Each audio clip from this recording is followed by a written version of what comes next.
Hey friends, and welcome to the Upside Down People podcast. Today's guest is one of Australia's most iconic entrepreneurs and the founder of the largest franchising chain in the Southern Hemisphere. He's known to be one of Australia's most successful businessmen and is the man behind Jim's Group. I'm grateful to spend this time and have this conversation with none other than Jim Penman.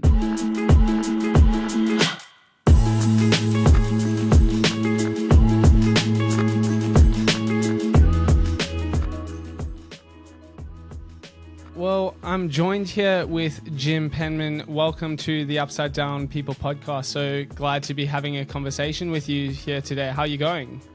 Yeah, I'm good. Yourself? Yeah, I'm doing pretty well. It's been quite a warm week here in Perth, where I'm from, and yeah, it's looking like the week's not going to cool down by any means either. So just sweating it out and waiting for the cooler weather. But yeah, you're over in Victoria? Yeah, that's right, in Melbourne.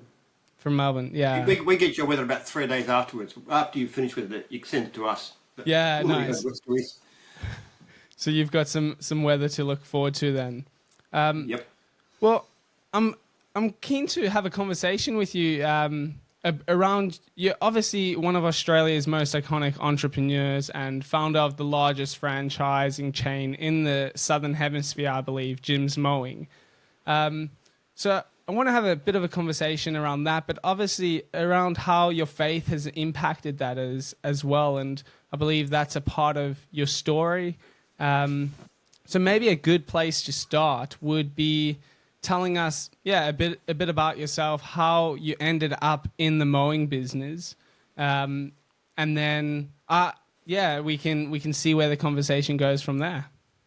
Well, I didn't start off intending to be in the lawn mowing business. I didn't start to make a living out of it. I didn't intend to be in business at all. I intended to be an academic. Right. I went to university in 1971 with the idea of doing a degree in history to try and understand the reason for the rise and fall of civilization, which is quite a long way away from cutting grass. And what I did was gardening, and then lawn mowing was my part-time student job. Right. It was something that got me outside. I like being outside. I like spending time in the open, and I like gardening, and it paid pretty well, better than any normal student job. So that was my part-time job. I spent about 10 years at university and then finished off doing a PhD in history. And I came to the end of it, and I sort of thought my ideas were pretty good and people would be interested in them and I could have a career out of it. But it turned out completely wrong. People did not know what to make of this weird. It started off as a theory of history and then goes into cross-cultural anthropology and psychology and biology and a whole lot of other things too. Okay. And at the end of it, they just threw up their hands. I was actually knocked back from my thesis originally. Really? I got it later. But there was no prospect of an academic career. But I wanted to pursue my interests, which were now in the areas like neuroscience and biochemistry and so forth, because that's what it extended to. So I thought, okay, the only way I'm going to be able to do this is to become rich enough to be able to start my own research institute. So there I was, an impoverished, deeply indebted ex-university student, having failed my academic career, doing the only thing I knew how to do, which was mow lawns for a living. Right. So I started full-time in 1982. Wow. And franchised in 1989, and the whole thing quite surprised me, quite frankly. I never really thought that this little mowing business would come to anything much, but it just did a bit better than expected. Yeah, well, it's quite an empire. It's all across the state, and I believe it's international as well. And you can just be driving your streets and you'll see a van or a car or a ute pop up with Jim's mowing on the side of it. And is that your face on the display? Yeah, it is. It is. If you have a look at Jim Penman images on Google, there's a picture of me standing against the old trailer design, which was very gloomy looking, and that's the actual picture it was drawn from. They were trying to get me to smile, and without much success. And one of my managers pretended to put his tongue in the photographer's ear, which is why I'm smiling. That got you to chuckle a bit. Yes, he did too. They used to do other things too. One other time they were doing it, one of my managers got up on a step ladder and he took down his pants and he had his big red boxers on. So they used to do weird things to get me to smile at cameras. So that was one of them. Right. Is it just is it a thing that you don't enjoy smiling at cameras, or what's behind that? Oh, I'm a pretty serious individual, you might say. Right. No, I'm not good at smiling at cameras. I hated being photographed, actually. For years and years, there's no photographs of me at all because I just disliked being photoed. So it's quite ironical when you make your photo so famous. Exactly. Yeah. Well, it's sort of accustomed to a household brand now, Jim's group, and you don't just do mowing. It's cleaning, and I saw like a pet cleaner van as well, and so it's quite vast, the franchisees that are going out from the group, and that all started from you trying to pay off some research, right? Yeah, done some research. I'm currently I have a research institute run through La Trobe University in Victoria, in Melbourne. Okay. We're currently spending just over $3 million a year. Wow. I'd like to increase if I could. Yeah, Getting some really good stuff out of it. So you went from studying the rise and fall of civilization to starting an empire that essentially determines the rise and fall of grass. We do too. Yeah. So tell us a bit about then, how does your faith intertwine with that story? Well, I have a very unusual approach to franchising. Okay. When I was trying to start the franchise itself, and I started in 1988, I went to some lawyers, and they basically said that they put me a contract which gave me a lot of power, basically do whatever I wanted. And I said, I don't want that. I want a system that will serve franchisees, that will be so great that franchisees will just pile to get in. You have to be mad not to join it. Mm-hmm. And the idea behind that was this notion of servant leadership, that when you're running a franchise, you're not in there to make yourself wealthy. In actual fact, in our case, you're not even primarily there to serve customers. You're there to serve franchisees. So the moral of that is Jesus washing his disciples' feet. So I deliberately disempowered myself. I put all kinds of restrictions on myself in the original contract, like things like giving franchisees absolute right to territory. If a job comes into territory, they must get it. But they're not controlled. They can work wherever they like. They can grow their business as much as they like and not pay any higher fees, because our fees are basically mainly fixed fees.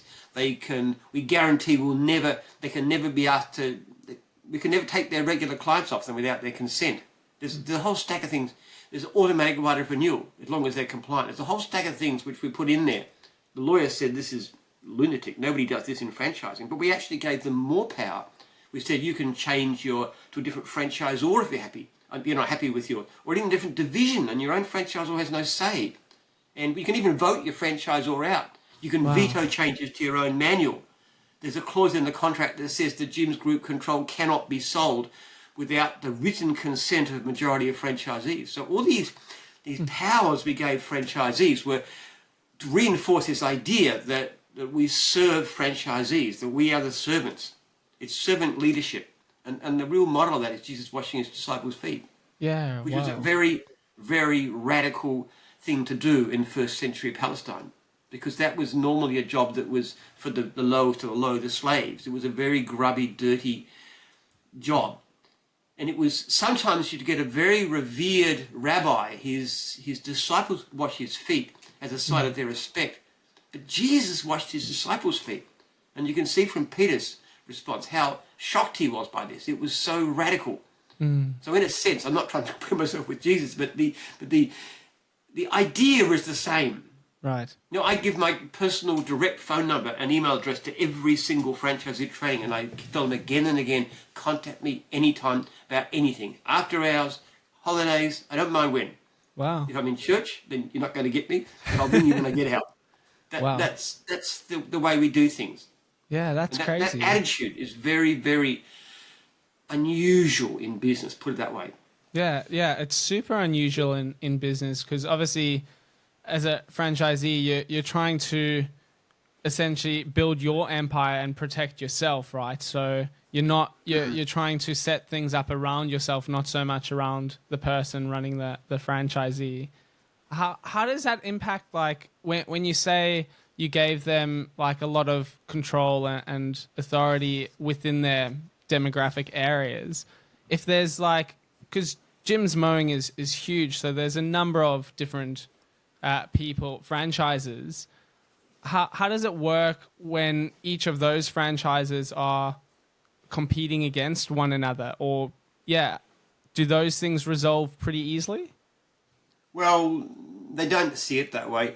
One of the interesting things that's happened in recent years is our customer service has improved, which we measure very, very rigorously, is that as we get less complaints, we get more leads. In the past year, we've knocked back like a quarter of a million leads we can't handle. So most franchisees are flat out. So they're not really competing for work. In fact, the general attitude is they're very cooperative, which is something we encourage. So somebody comes to a meeting, for example, which is, held every 6 weeks. If they've got a problem, other franchises will gather around and will help them. And they'll give them advice and I'll talk to them after hours. So it's not a feeling of competition. And in fact, when something goes wrong, other franchisees will really help out. Like during COVID, we had a particularly bad lockdown in Victoria, which was completely ludicrous and unnecessary. They just shut down independent contractors. And that was very traumatizing and distressing. And some of the franchisees, one lady in particular, because she was on a student visa, she had no government support. So the government was saying you're not allowed to do your job, which was washing dogs, but we're not going to give you any money because you're not a citizen. So she was facing eviction and couldn't afford to buy food. And the wonderful thing was the other franchises gathered around and helped her. They gave her, food vouchers and stuff. We actually said to her, if you get kicked out, we'll come and stay at our conference centre because it was empty. Nobody could stay there. So people helped. And you hear that kind of thing a lot. People would ring me up and he'd lost somebody who'd said, look, I've got no income, but I'm actually fairly well off. Is there anybody else in need that I can help? So you kind of try to create a culture where people look after each other. It's a very Christian culture in that sense. But I think it spreads from the fact that we treat franchisees in a certain way. And the whole contracts are designed to make franchisees feel cared for and looked after. Wow. So you mentioned servant leadership is obviously a huge part of creating that culture, and that's a very biblical principle. It's something that, Jesus came to serve, not to be served, and he set that example for us. What are some other things that you found instrumental in creating this culture that you formed at Jim's group? Well, it's a matter of trying to look to the interests of the person you're dealing with rather than yourself primarily. Let me give you an example, which is in my books, which is a powerful one. When I started off, before I franchised, I used to build up and sell lawn mowing rounds. That was my business. And that was trying to make some money and get ahead. And I found that was a better way of doing it. And I wasn't doing too bad at building them up. The subcontractors weren't doing a great job, but one thing I was really bad at is selling, because I have very poor people skills, really. Everybody could tell you that. My wife says I'm borderline Asperger's or something because I'm blind to social clues. So here am I, this guy who's completely hopeless in a personal sense, very poor people skills, trying to sell lawn mowing businesses, and I was hopeless. I was so bad at it. Wow. I actually tried everything I could think of. I got advice from everybody. How do you do this thing? You got to sell me yourself, and I can't sell. I'm a terrible salesman. I even had a professional salesman briefly selling lawn mowing rounds on my behalf while I was in the same office and he was doing the sales pitch. That was how pathetically bad I was. And then I actually learned to sell. Right. In a single minute. I figured out the single biggest lesson in my whole career. And it started when I went to see somebody in my church who was in advertising. Okay. And I went to see this guy, and he's a very impressive, really well off, very, very successful. And I was some, crummy lawn mowing contractor, very, very, driving a crappiest old car, just nothing special. And this guy, highly successful individual, took me into his office, and for half an hour, he talked to me about advertising, how you advertise, where you advertise, the kind of medium, the message and stuff. And at the end of it, he said, you don't really need an advertising agency. You just need to go and do these things. So I walked out of his office and I thought, okay, if I ever needed an advertising agent, I would go straight back to Peter. I wouldn't even consider anybody else, which I actually did some years later when we went on television. And as I was walking back to the car, which was parked somewhere away, I was thinking about this. I was thinking, hang on a minute, what's this guy done? What's happened here? He has told me nothing about his business, nothing about his successes. I have no idea what he charges. I don't know anything about his company as such.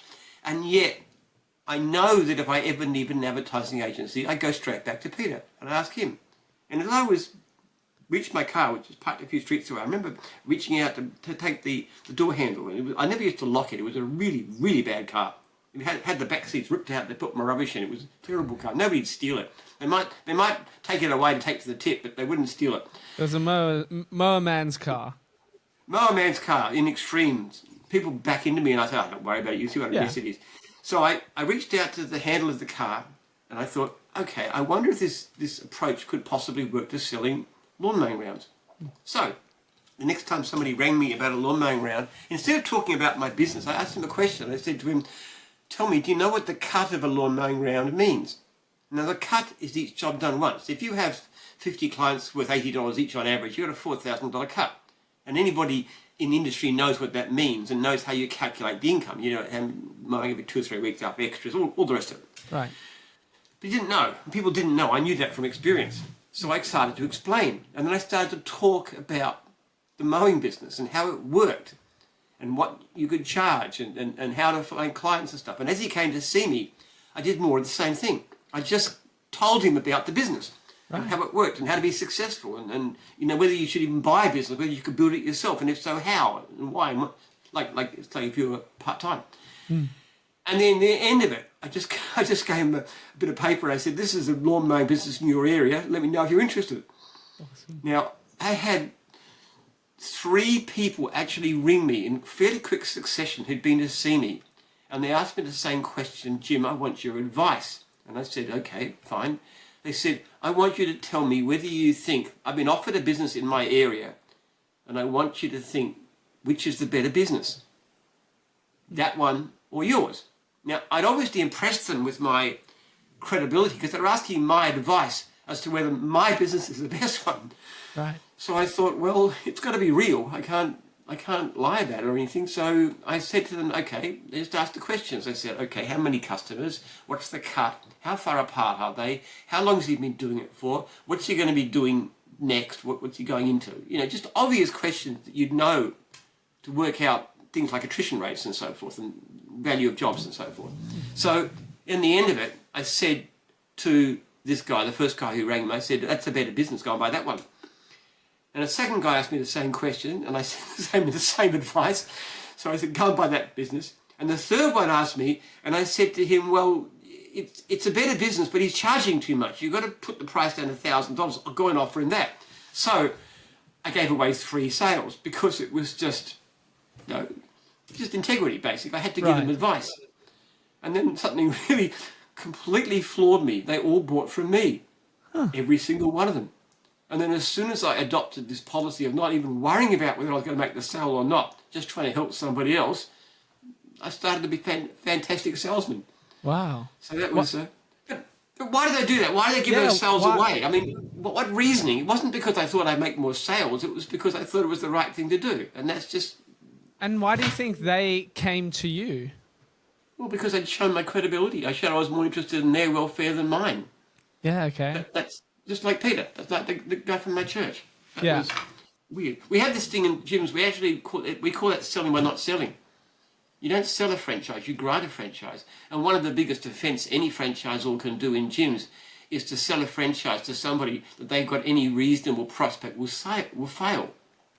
So we had one particular case where a lady rang me up from help with some to do with the contract. And it was one of my franchisors had was putting her on. And I asked a few questions and I said, well, who's this for? She said, it's for my son. I said, how old's your son? He said he's early 20s.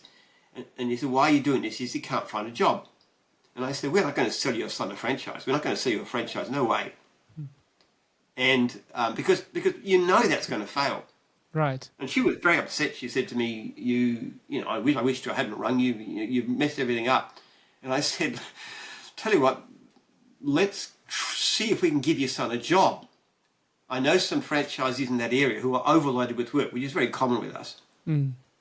So why don't I arrange for your son to go out on the road with those guys and see what he can do?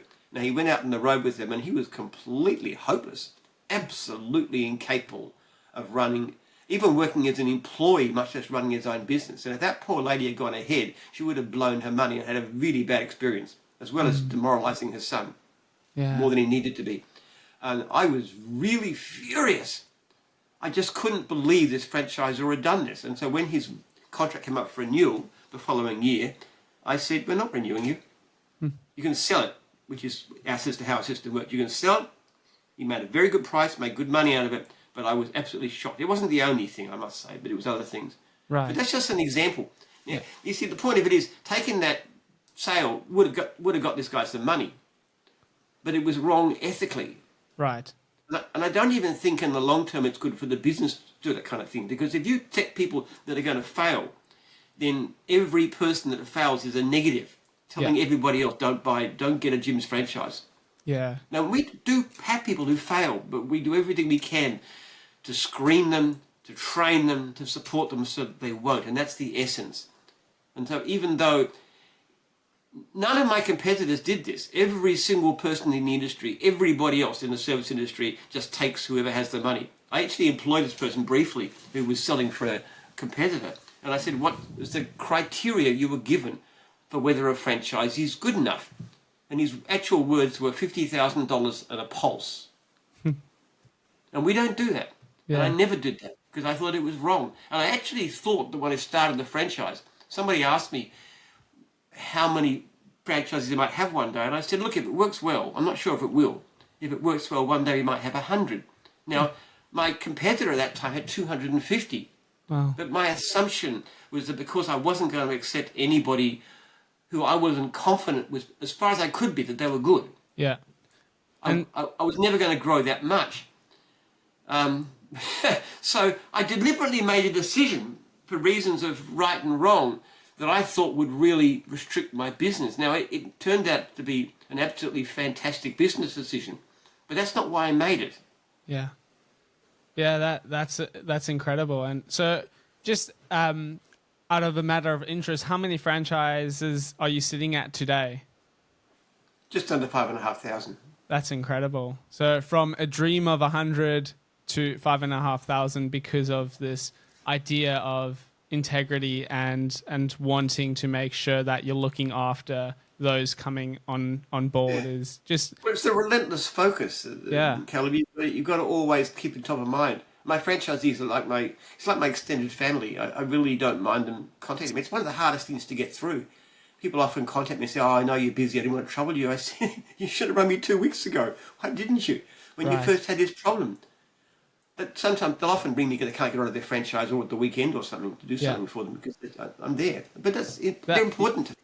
Yeah, that's obviously it's been working for you. It's an incredible feat just to make yourself available to 5,500 people who, it's not just people, but there's complexities going on in their lives and their businesses. And yeah, that's pretty crazy. I've got a bit of... But I must say one thing, Callum, about this. I'm not nearly as rich as people think I am. We only take a very small percentage and we provide very good support. They tried to get me to go down for the BRW Rich 250, and I said, that'd be ridiculous. I'm not even remotely in that frame. I'm very famous, but I'm pretty well off. I mean, you're not going to spend $3 million on a research project if you haven't got some money behind you. But I basically also give away about 90% of my income, so it's not... Wow. I could be a lot richer if I really wanted to, but it's not my aim, really. Right. So a bit of a tongue-in-cheek question for you, Jim. You say you're a man of integrity, but I read recently somewhere on the internet that your name's David Jim Penman. Tell us the story about what's behind Jim. Well, James is my middle name. Right. My legal name is David James. James is my maternal grandfather. Okay. who was apparently a very good man too. He was a Shire clerk in the Depression in New South Wales. So I was named after him. So I think it's a pretty good name anyway. But Yeah. really what happened was that, strange as it may sound, when I left school I took a gap year and I went to work at a farm in Western Australia, and there was a young guy there about my age called David. And we used to sort of... So I just said, call me Jim. Here's my middle name. So that was kind of how it started. Awesome. And I don't know, it's kind of like a bit of a... I think you went a break from your childhood, and it was a bit more Aussie, a bit more, you know, Jim's a very like a roustabout or a stockman or something like that, or a worker or a tradie, that kind of name. David is more like an indoorsy, you know, lawyer or a social worker or something. I don't know. You could have had Davo's mowing or something like that, but I feel like you're right. Jim, Dave's mowing or something. I don't know, but I could have. Jim's does have a great ring to it. So well, that's because you're used to it, Caleb. If you didn't, if it was Daggy Dave's mowing, you probably would be used to that one too. I know, but I probably wouldn't appreciate it as much as it drove past my house or something like that. Really? All right. So Jim, I believe when I was doing some research on you, I believe you haven't always been a Christian, and you came to faith from a place of atheism. Is that correct?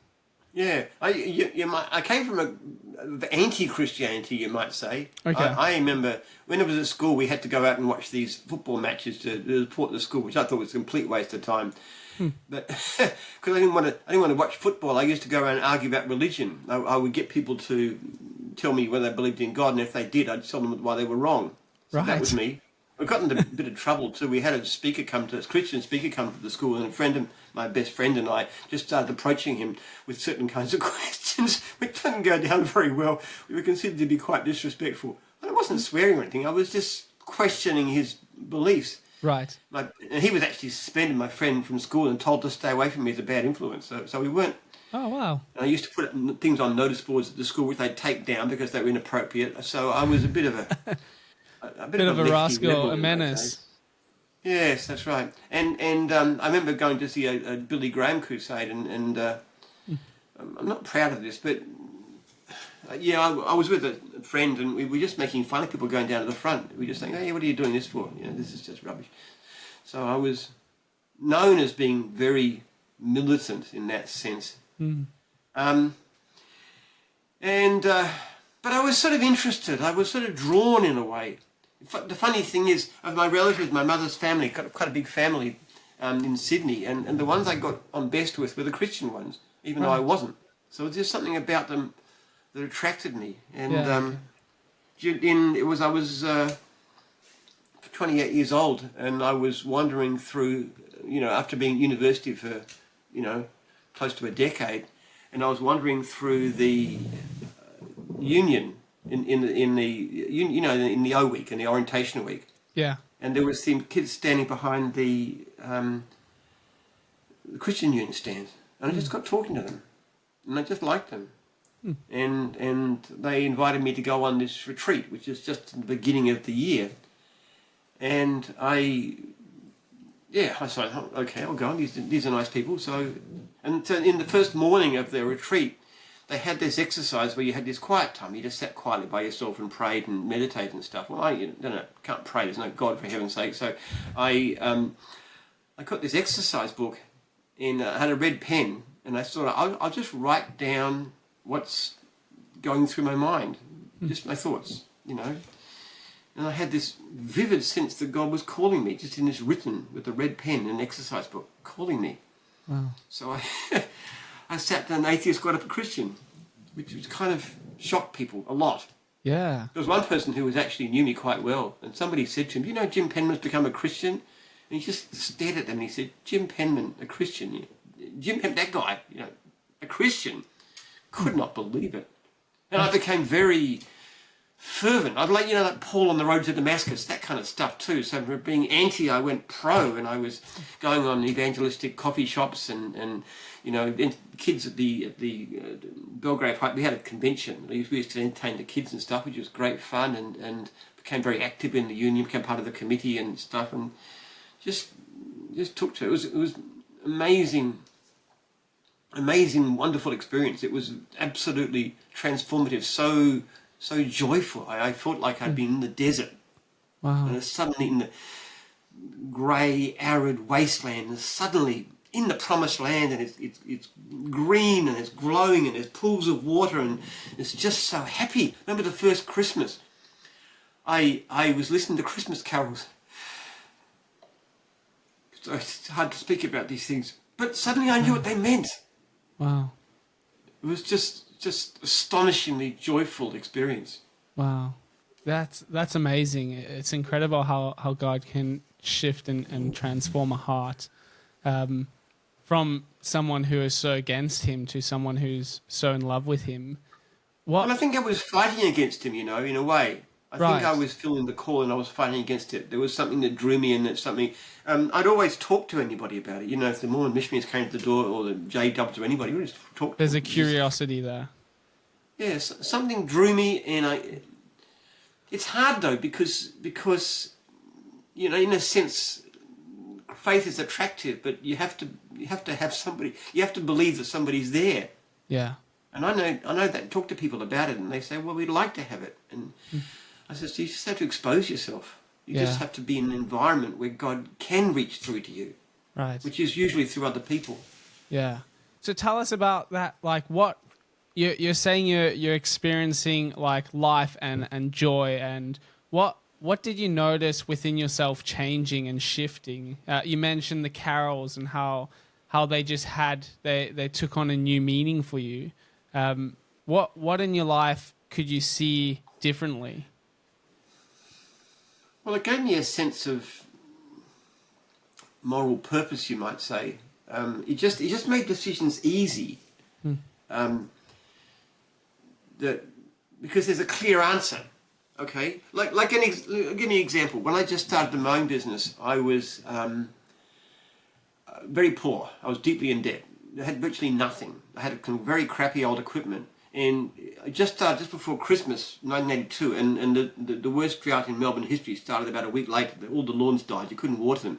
So that was a pretty bad situation to be in. So I was starting a business with no capital, deeply in debt, In a in a drought. drought year. So I'm not in a great financial situation. And then, to make this really interesting, both my mowing equipment broke down, my mower and my brush cutter. It was from my old part-time job. So I had no business if I don't have that. So I actually went to, there was only one shop open, which was quite a long way away, which was open between Christmas and New Year. So I went there and got some equipment. It's really hard to afford this. And then the guy basically put a price on each bit of equipment and then added them up. And he gave me that. And I took it to the cashier and I paid it. And as I walked out of the shop, I realized that he'd added it up wrong. He'd added it up and he'd charged $100 too little. Now, that's a lot of money in those days. We're talking 1982. So that's a lot of money for me in those days. So I thought, okay, this is my good luck. Got to accept it. So I put the mowers in the trailer. I drove to the next job, which is quite a long way away. And I got the mower out and I put it on the next street ready to start mowing. And I thought, all right, God does not want me to do this. This is wrong, okay? I know I can't afford it. I don't know how I'm going to get the money, but I cannot do this. So I packed up the mower, drove back to the shop, went to the guy and I said, look, you added it up wrong and here's $100. And I had no idea how I was going to survive. I really didn't in those days. But what was really fascinating to me was that afternoon I was mowing somebody's lawn. I got talking to the guy who did it, and I was talking about various things. Now, I didn't ask him anything. I didn't make any suggestions. I didn't tell him about that. I said nothing. He said, look, I tell you what, I'll do some leaflets for you. Now, he suggested it. He not only told me, because leaflets how I was buying the business there, he not only told me that he would do it, but he actually told me how many he would do for me. And the value of that offer was exactly $100. And I'm talking about 5 or 6 hours later. Now, it wasn't really the money so much that flabbergasted me in that. It was the fact that somehow God was in control. And I knew that if I was faithful, somehow I'd get out of this appalling situation I was in. Wow. I just knew that. It was that demonstration of power, of divine power, that made so much. And I have never had anything like that happen to me ever since. Never. Wow. And I've never been in such a desperate situation. But I just had the sense that God was in control and that somehow I'd succeed, even though it really didn't seem likely at the time. Yeah. That meant so much. That's incredible, and what an amazing testimony as well to, like you said, to the sovereignty of God, to His goodness, and knowing what your exact need was, and meeting you in that place of desperation as well. So, yeah, it's so amazing. Prayer really works, Caleb. I can tell you. I had a terrible, terrible crisis that happened 2 months ago. And I was in absolute despair about something that was going badly wrong, and I could not say any way out. I was absolutely grief-stricken. I was horrified. I was appalled. I saw no way out of this dreadful, dreadful trap. And I just knelt down by the bed and I cried out, God help me, God help me, God help me, God help me. Crying, calling out to God like that. No understanding of what could happen. And it was solved just a few hours later. Wow. In a way that I could not believe was possible. It was the most amazing thing ever. It just solved, and I still don't quite understand what happened or how, but it was solved. Wow. I've never in my life prayed so fervently for anything. Wow. Without any clear expectations that God could help me. Yeah. And yet it was solved. Wow. What, do you mind me asking what happened, or what was that? I don't want to go into it, but it was just basically an agreement. Yeah. It was a issue. Yeah. It wasn't business, it was more personal. Relational. Yeah, that's incredible that, like you're saying, it gets, again, testimony to God is so involved in our lives, right? He's not distant or aloof. He's more near than we can imagine. And I think there's that desire from Him for us to cry out, because he wants to be involved. He wants us to involve Him and participate in what's happening. And we see that through He sent His Son Jesus, and He experienced the human condition, that we experience pain and suffering and struggles and doubts and confusions and different anxieties, and that's something He knows, and he didn't shy away from, but entered into. And I think what incredible testimony, Jim. Those are amazing. And how much of your faith, it's obviously impacted your business quite a bit, because from the start of the conversation, you're talking about how you've structured the framework of franchisees around the kingdom of God, essentially, that servant leadership, and you've structured cultures on how you treat people in your business around principles of the gospel. How important is that to you? Well, we do God's work. We've got to have a purpose for living, Caleb. It can't just be about happiness or material success or anything. There's got to be a reason for it. I'm a very happy person, but it's not a primary aim. It's God puts us here to do a job. And I have various jobs. Being a husband and a father is a very important job.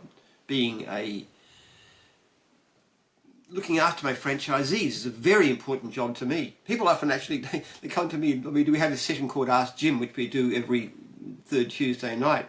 And one of the things people ask more than once is, can I be adopted by you? Because I talk about family, and I say, well, in a sense, when you sign that contract, you are part of my family, and that's how I see it. Franchising on Christmas Day, then I'm happy to take the call, because it's my extended family.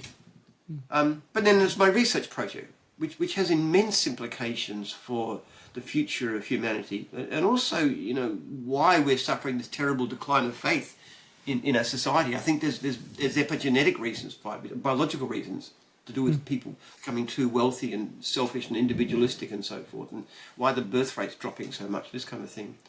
So you've got to have a purpose to get up. And I think a truly meaningful life, and in the end, a happy life, is one that's not just about yourself. It's about something bigger than yourself. It's about saying, God, what do you want me to do with my life?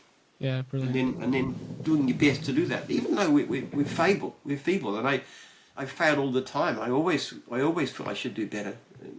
Terrible sense of unworthiness, I suppose, and what you call sinfulness, this kind of thing. But you've got to do what God wants. That's what life is about. Yeah. So you've built an incredible business that so many people look to as an example to run their own businesses, not just in the industry but outside the industry as well. And then you've mentioned research. I'd love to get into that a bit as well. The research that you're doing. What's the, like, if you come to the end of your life and you're looking back, what's the legacy that you're wanting to leave? Well, in those areas, they're my three major concerns. My kids, I've got 10 children, and I love them dearly, and I want them to be successful, by which I don't necessarily mean financially successful. I mean successful as individuals, human beings, as parents, as spouses, this kind of thing. I want my, as far as possible, I want my legacy with gyms to go ahead. The people, I'm very concerned. We're doing a whole lot of stuff now to try and protect franchisees from somebody coming in and ripping them off by taking over Jim's group and using it as a money-making machine. Look, right. I could double or treble my income reasonably easily if I did certain things. It's quite possible. And I don't want that to happen because it would hurt too many people. That's part of my legacy. And then there's the research project, which, if I'm successful, will actually change the world in a way that you would probably think wildly delusional. But the implications are that if you could, that we're going through a real decay of character, which is driven by affluence and individualism and competition, selfishness, all the things that Christ taught us not to do. And this change of character is disastrous. It's causing the population, the fertility to drop. It's causing a rise in mental illness. It's causing terrible problems. In the end, it's going to be absolutely disastrous for society. And my principal aim is to try and turn that around by developing a treatment that will help people to overcome this misery that we're putting ourselves into. Because everything that people want, what makes them immediately happy. They want the sex, they want the junk food, they want the cocaine or the drugs or the marijuana or the alcohol or the competition or the video games or the social media, getting all the likes and stuff, and the bigger car and the bigger success. That's what people want. They go for that. They think, if I have that, I'll be happy. But it doesn't work that way. Our minds don't work that way. Actually, in fact, what really happens is when you do things that immediately feel good, what you do is you get a surge of dopamine into the brain. And your brain doesn't like having too much dopamine. It likes to balance itself because dopamine's the wanting chemical. Right. So what it does is it actually dampens down these things called dopamine receptors. Okay. And they become less and less sensitive. And when you do that, your character changes where you need more and more and more of these dopamine surges to be, and you dampen the dopamine receptors down. It's the same reason that drug addiction doesn't work. Right. You take something like cocaine, people feel great. The next time, not quite so good. Less and less. Yeah. Your dopamine receptors are being dampened down. So what's happening is that people are doing things that make them feel good in the short term, but they're making us miserable and frustrated and ineffective in the long term, and it's like we're subjecting ourselves to this cocaine addiction, but it's their whole lifestyle. It's everything: social media, video games, TVs. The whole culture is pushing us in a direction that's making us miserable. It's destroying society, Right. If many people don't want to have children, they don't want to have a family because it's boring. I'd much rather be going out to parties. I'd much rather be having fun or being successful or, career success, all the rest of it. And that's what we're going to try and do, is to help people to develop a way of strengthening receptors so that we can become more spiritual, more unselfish, more community-minded, more helpful, and in the end, a lot happier. Right. So I've got so many questions just there, but so you're mentioning a way to strengthen receptors. Is that a particular treatment, or what does that look like for yourself? Well, it's basically a treatment of some kind. It had to be medical. Right. We're working on it. Just for example, okay, I don't know if you know much about epigenetics. Do you understand how that works?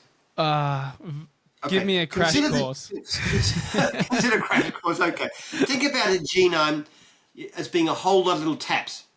Because genes work, DNA works by spitting out a protein. That's fundamentally what it is. Right. Okay, so you've got these massive numbers of taps spitting out proteins. Okay, now what epigenetics does is based on experience, which can be in your life, particularly in your life, and also inherited from your parents. It has things that actually turn these taps on or off. Mostly they're things called methyl groups. And basically you stick a little methyl group on and it stops. A genome might have 20 different taps, but you stick methyl groups on these places, one more of them. And that can happen very easily. If you have a junky meal, for example, you'll actually change something epigenetically. So what we know pretty much, we're using a model from using rats mainly, which is to do with food restriction, which has the same kind of effect. So what we do is we study the epigenetics.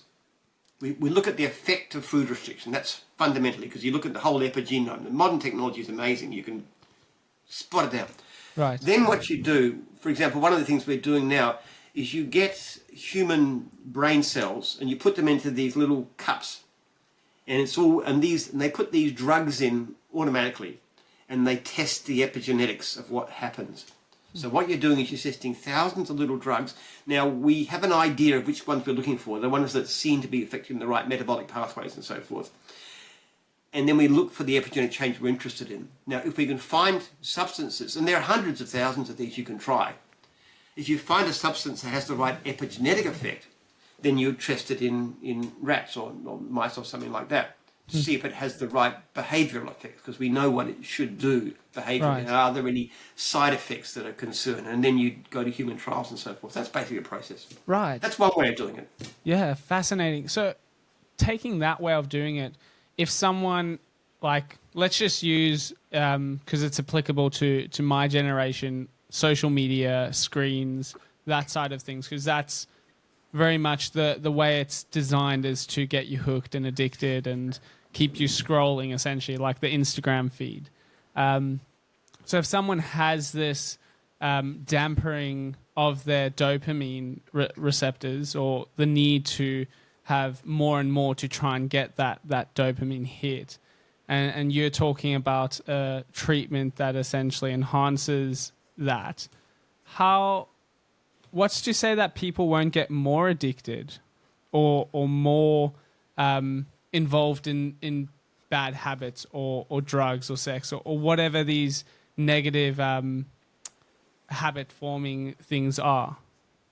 Because they become less attractive. The thing is, Right. if your dopamine receptors are very active, there's certain things that you will find very, very appealing that will give you a surge of dopamine, but actually will strengthen your dopamine receptors. One of them is exercise. Yeah. Another is spending time with children. Another is spending time with your intimate partner. And I don't mean promiscuous sexual partners. That's the opposite effect. But Yeah. your close, loved, permanent partner. And things like going to church, for example, praying. All these things would become a lot more attractive and interesting, and they will actually strengthen your dopamine receptors. It's interesting. Even though you get dopamine, it actually... I'm not even quite sure. We're still looking at how this actually works. But certain kinds of activities seem to strengthen the reactors as well as feeling great. But it only works if your dopamine receptors are pretty active in the first place. Otherwise, you find this kind of stuff boring. You say, well, why would I want to stay home and look after my kids when I'd much rather be out there, or, playing a video game or going out, drinking with friends or pursuing my career or whatever's more interesting and exciting, or going to a noisy party or having alcohol or taking a hit of cocaine. All these, they're interesting and exciting. Whereas the things that are worthwhile doing, like praying, spending time with your family, working with people in the community, having close, intimate, close friendships. If your dopamine receptors are too weak, that's boring. Yeah. But if they're not, if they're strong enough, they become really great, and it's a wonderful feeling. And you go through and you think, wow, I've had such an amazing week. I've been to church and it's been such a uplifting experience, and I've spent time, really deeply sharing with my wife or a close friends, or I've been helping other people, and I just feel so good and so happy. Why would you want that other stuff? It's poor by comparison. Yeah, I don't have any taste for any of those things. I have because of my early life, I have a very naturally active dopamine receptors, clearly. Yeah. So I find I've never liked alcohol. I had a marijuana once with some friends, and like no effect at all. But I've never wanted alcohol. I've never wanted to smoke. I don't even like coffee, which is a dopamine booster. And I just don't enjoy that kind of stuff. Whereas I do love being outside in nature. I just love spending it, and I love spending time with my kids. I just adored being with my kids, especially when they were little. Yeah. And now my grandchildren. I love spending time with my wife, and I love going to church with her, and I love our life group that we have. These are all really joyful, happy experiences if your mind is set right in the first place. And in a sense, what we're doing is trying to give you a spiritual boost. And that's what it would do, actually. If people did this, they would become much, much more spiritual, because they'd find these kinds of really wonderful activities so rewarding. Not boring, but fascinating, interesting, enjoyable, pleasant in the extreme degree. Yeah, and it kind of surprised me in a way, but I'm extraordinarily happy man. I don't think there's a happier man on the face of the earth, honestly. And I think when you've got this kind of lifestyle, now I'm very blessed. I've got the most wonderful wife you could possibly imagine. The two greatest days in my whole life, when I became a Christian and when I met Lee, which was 23 years ago. So I'm very, very blessed. But all the same, if you've got a life that's dedicated to purpose and meaning and community and faith, it's a very happy life. Why would you want anything different? Yeah, exactly. And they say that worthwhile things take time as well. It's like you said, it's countercultural in terms of it opposes instant gratification and that mindset of I need it now. You always got to look at what do I do now? What does God want me to do? What is best? And then you do that. Not what I feel like. I don't feel like getting up. Okay, I feel like slacking around. I feel like playing a computer game. No, what do I need to do? Yeah. What's the best thing? And even though immediately you don't want to do it, you know quite well then in the not very distant future you'll be so pleased that's what you did. It's like this book I'm working on, which is very hard. It really is hard.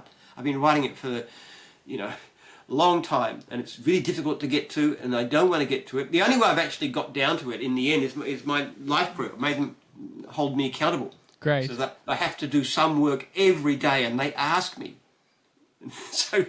And then as soon as I get down to it, then I get into it, and it's easier, and I have actually done great things, but it's hard. Yeah.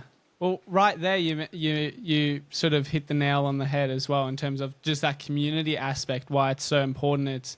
Community can be very difficult, but they encourage you in good things and they keep you accountable to good things as well, which are difficult things, but the reward is beautiful as well. It's like you mentioned as well, if you're doing exercise or going for a run, often the experience of that's very difficult, but then you get what they call the runner's high. I run. I've never got the runner's high, but I totally get the feelings of like you feel your endorphins going and that kick of dopamine.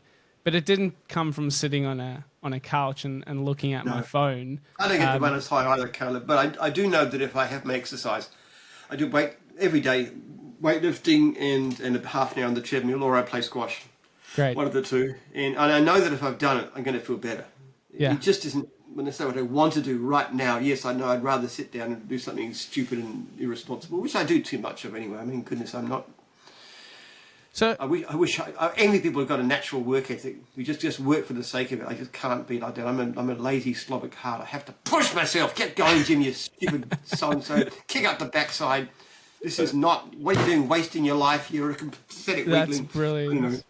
So would you say that the treatment, do you envision it coming alongside putting in practices or putting in frameworks and disciplines that contribute to a healthy lifestyle? Like you said, getting up and doing things is hard, but if you're living within a framework, it sort of feeds into that positive feedback loop. Or would you say the treatment's more to get you to that place and then sustain you in that place? Oh, you have to sustain yourself. Right. It's not natural for us to do these things. It just makes it easier, that's all. Yeah, and, okay. and the rewards are going to be clearer. Yeah. You'll get a boost out of spending time with your children, but you'd like to make yourself do it if you don't necessarily want to, if that's a concern. I never had a problem, actually. I love my kids so much. Spending time with them was never an issue with me. But other things I definitely have to push myself, and still do. It's a never-ending struggle. I mean, life wasn't meant to be easy. Right. We had a Prime Minister back in the 1970s, Malcolm Fraser. He wasn't very popular with my generation in those days, but he said that life wasn't meant to be easy, and I always thought that was a great saying. It's not meant to be easy. Yeah. It's meant to be tough. It's meant to be challenging. It's meant to be meaningful. It's meant to be happy in the end. Yeah. But it's not meant to be easy. Yeah. There's I read a book by Jonathan Haidt called The Anxious Generation, and Oh yes, brilliant book. Brilliant book, absolutely brilliant. But there's a part in it where he talks about how like people are made like. So he talks about fragility culture, then he talks about like anti-fragility, and then I can't think of the word now. It's going to kill me, but I can describe what it is. But he basically says humans haven't been created as fragile, and they haven't been created as anti-fragile. And he uses the example of like a glass cup is fragile. So if you drop it, it breaks. Plastic cup is anti-fragile. If you drop it, it won't break. It keeps its form. But humans are in this like third category where they need resistance. They need to be shaped and formed, and that's healthy. It's good for them to go through this. I can't think of the word. It's frustrating me. It's going to come to me as soon as we're finished this conversation, I guarantee you. Well, it's to do with intermittent stresses making you resilient. It's something we're looking at in the research resilient, project. yeah.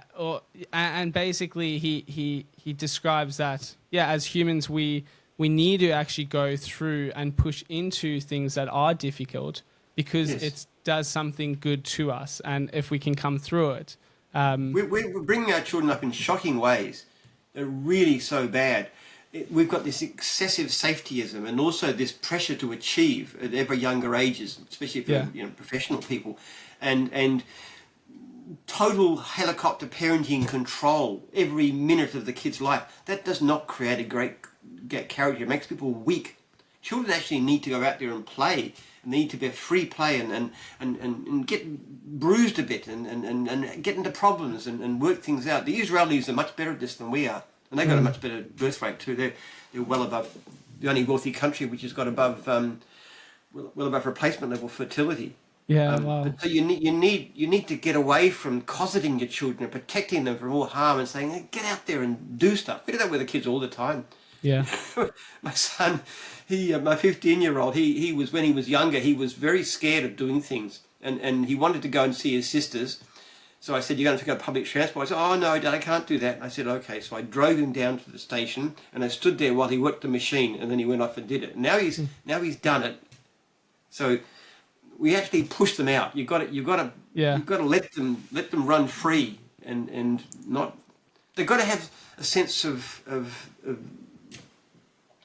limits. Right. Of what you want from them. There's got to be the encouragement. There's got to be this. This is the way you behave. This is the way we do it in our family. There's got to be control, but you don't micromanage them. You want to develop values in them. You can't control it. You can't protect them from everything. We protect them from too much. They're too fragile. Yeah, so true. Jim, I'm just aware of the time. I don't want to consume more of your time than I've promised. But I'd love to have another conversation with you just around the research that you're doing. I feel like we just sort of touched on it in the last 15, 20 minutes, but there's so much there to it that I'd love to, just pick your brains on. And I think you provide a beautiful insight into looking at that research from a gospel perspective as well. So if that's something you're interested in doing, I'd love to have another conversation with you sometime. Yeah, sure. Great. Just be in contact. I'm happy to do it. I love talking about anything. If I can talk about faith, it's very attractive to me. It's not always what people want to hear about.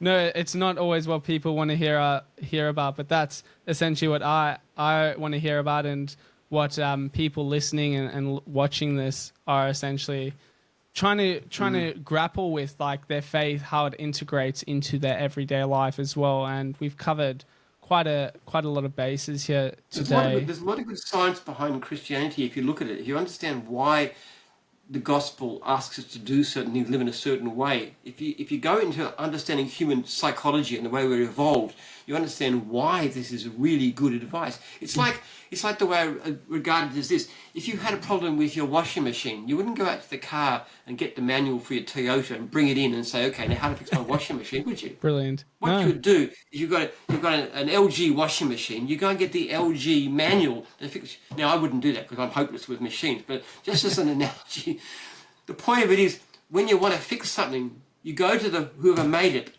and you get the maker's manual. All right? Well, this is what, in a sense, the Bible is, isn't it?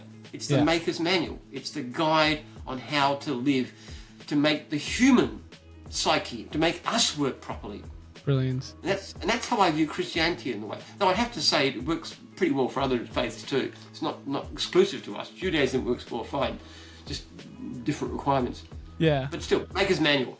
Awesome. Well, I love that. And yeah, it's been absolutely fantastic chatting with you, Jim. Thanks so much for your thoughts and insights, and your vulnerability as well. And I look forward to having another conversation with you again sometime soon.